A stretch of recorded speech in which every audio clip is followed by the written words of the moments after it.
The Elves and the Shoemaker, written by Mara Alperin and Erica Jane Waters.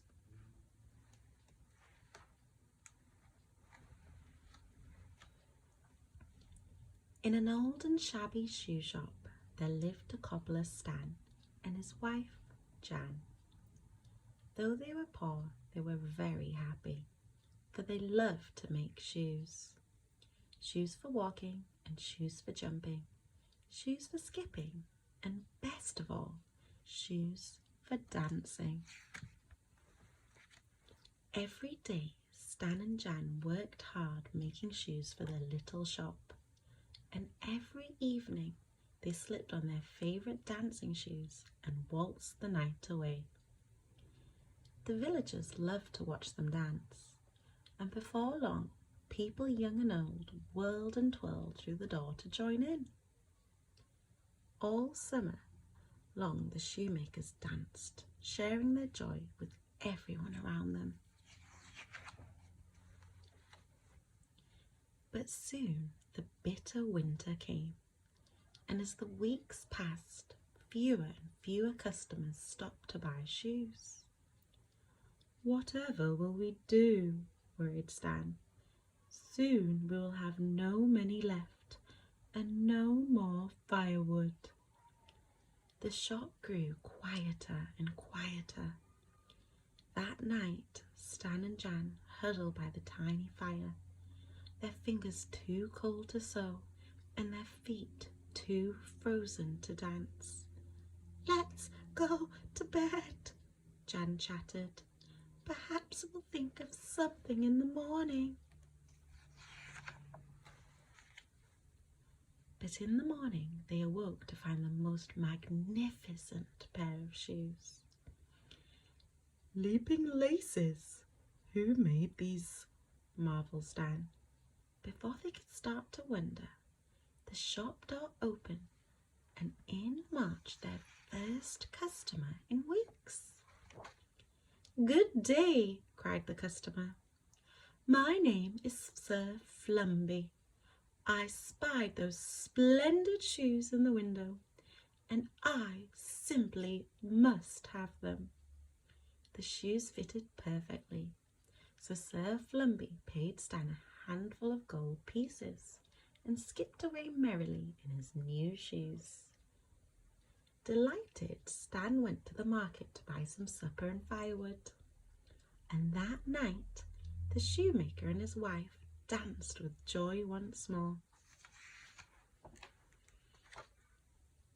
The next morning, they found, to their amazement, 3 new pairs of shoes, even more stunning than the last.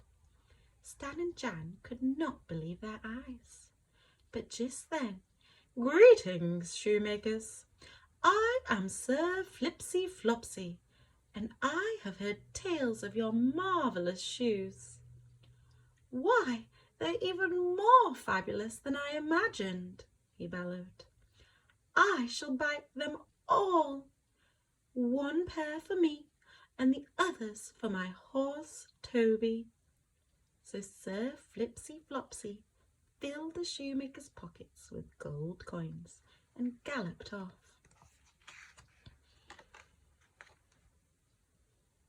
From then on, there were shiny new shoes every morning. Soon the shop was warm and cosy and bustling with customers day after day. One day Jan said, "We still don't know who is helping us. I wish we could thank them." Then Stan had a wonderful idea. "Why don't we stay up and find out?"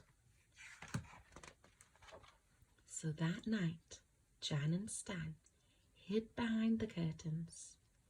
They waited and waited and waited until, as the clock struck midnight, 3 tiny elves slipped through the keyhole and tiptoed across the room.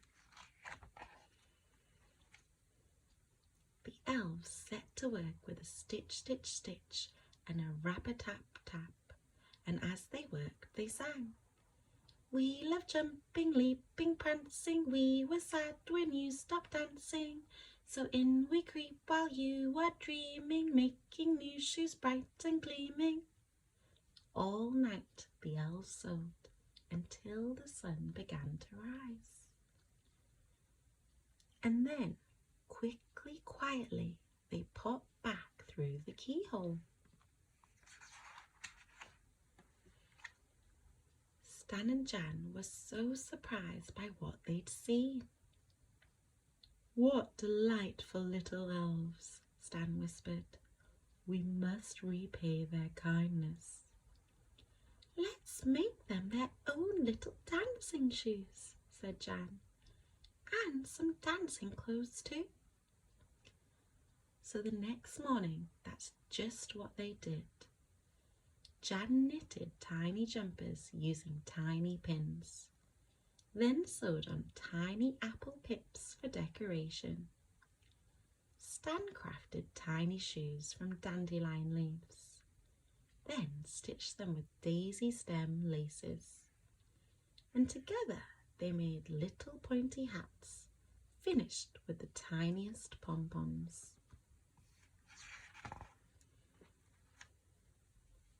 At midnight, Stan left the tiny parcel on the workbench just before the 3 little elves crept inside.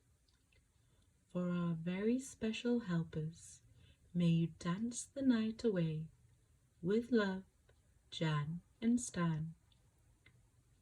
When the elves saw their new clothes, they were overjoyed. They giggled and wiggled and danced all night in the moonlight. But as the stars faded, the 3 tiny elves tiptoed away and vanished into the night. That was the last the shoemakers ever saw of the elves, but their kindness was never forgotten, and Stan and Jan danced every night with their friends, just in case the elves ever returned. And who knows, maybe one day they will.